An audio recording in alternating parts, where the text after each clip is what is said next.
Welcome back to AM Northwest. You know, lower back pain can really get the best of us, but there are easy ways to reduce the discomfort. Here with a DIY physical therapy routine, we welcome back health and fitness expert Beth Oliver. Beth, thank you so much for joining us again.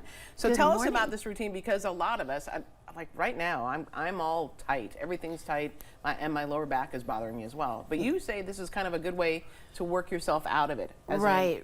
So 85% of American adults complain about occasional low back pain. Right. It can come from lots of different reasons. Like sleeping the wrong way Sleeping sometimes? the wrong way, maybe getting out of bed wrong, maybe just starting a physical activity without enough sort of preparation, things like that. And sometimes there can be structural things, and there will be some times where, of course, you want to see your own healthcare professional. But for the most part, there's lots of simple movement patterns we can do that help ease that tension. Okay. So, and the key to these, Helen, is we want to do some movement where sometimes when people's backs are hurting, their natural instinct is to not do anything. Right, just sit down and don't do anything. Yeah. But we want to get fluid moving through the body. We want to create a little internal heat. Okay. So I'm going to show you 5 exercises, and what I would recommend is that you do each of them about 10 times in kind of a fluid flowing way. Okay. And then hold it for about 5 breaths. Okay. So the 5 breaths, all right. Yeah.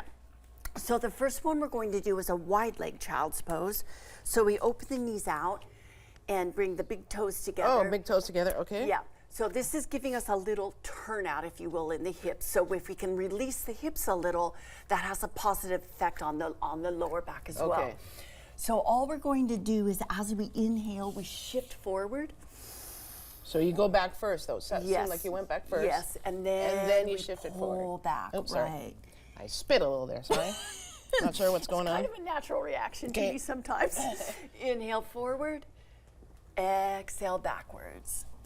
And we want to just even this stretch is helpful, I feel like. Yeah, this is one of the best. Because things are really tight. And so we kind of keep flowing a little bit.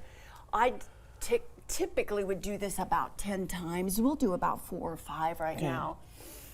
I feel like each time I can go a little bit farther down. And that's exactly right. That's because you're getting the fluid moving through your body. Right.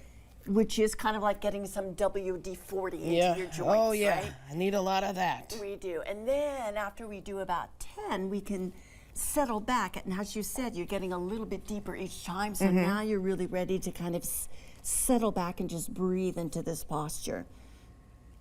Whew. Yeah. Was that a breath or more like an exasperation? Okay. Yeah, so the next one, and you can stay there, is I always say 5 to 10 breaths. Okay. And that's just your own cycle of breath. You don't want it to be too forced one way or the other. Gotcha. Now we stack the knees right under the hips. This is our tabletop position.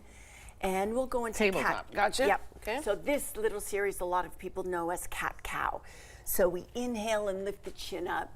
So essentially we're curving the back or arching the back. Oh, yeah. And then as we exhale, we round in the opposite way and we draw the abdominals up and in. So we do want the abdominals to be active. Okay. And then we soften, we inhale, chin up. I feel like this is what my cat does every morning. It is. Yeah. Okay. Exhale, curve. I didn't know you had a cat along with your puppies. Oh my gosh, I have 2 cats. You want to hear all about them? I didn't know that. Oh yeah. After all these years. And they have their big personalities to go with it. Okay. And we'll do one more for right now. Okay.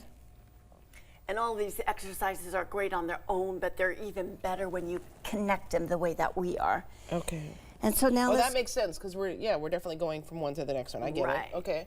And now we're just gonna hold the arch in the back. Okay. And then you can let your shoulder blades kind of squeeze in a little. Oh, wow. Okay. And then push the hands down and curve, tuck your chin towards your chest, and then just hold. Okay. For a couple of breaths. Good.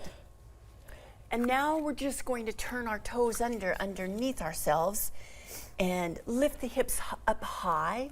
This is a down dog. I don't know that I can do that one. Okay, but and I'm the try. knees come down. So you're going to lift. You don't have to get your legs straight. A lot of times people think that's the goal, and it's not necessarily. Okay. So what I'm going to do is just, I don't even have to push my heels down. Okay. And you might even try just taking your feet a little farther back so you have a little bit more room. Okay. And then you just lift up. You got it. Oh, I see. Okay. And then bring the knees down. And then again, we lift up. And we bring the knees down. And so if I was working on Can you hear my pops and cracks? Yeah, that's a good thing. Yeah. Okay. So if I'm working on my breath here, I'm going to exhale, and then I'm going to inhale. And again, just getting the breath to move through the body is advantageous too. Okay.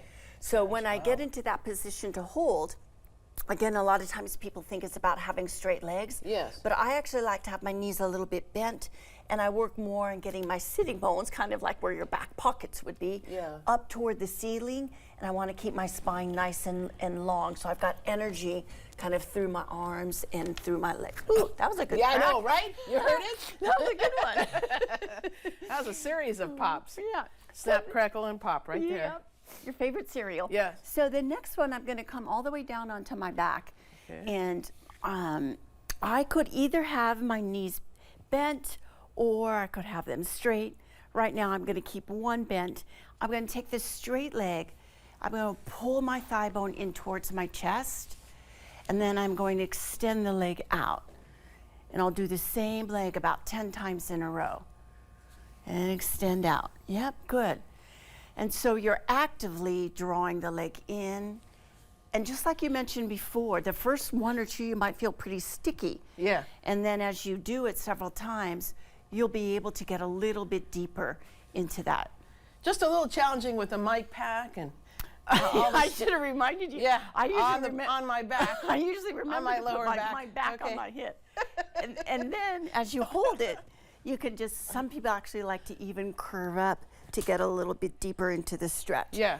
But with all of these, it's important that you feel a sensation of stretching, but not strain. Not strain. So you have to kind of walk that line. Yeah, gotcha. I'll show you. Those were really good, Yeah, Beth. Thank you. you're so we're welcome. going to put all those exercises on our website at k2.com. Thank Perfect. you so much. All right, we'll be right back, and I'll tell you all about my cat a little later. That's what I'm looking We'll be forward right to. back with more 8 Northwest. Don't go away. And then if you see my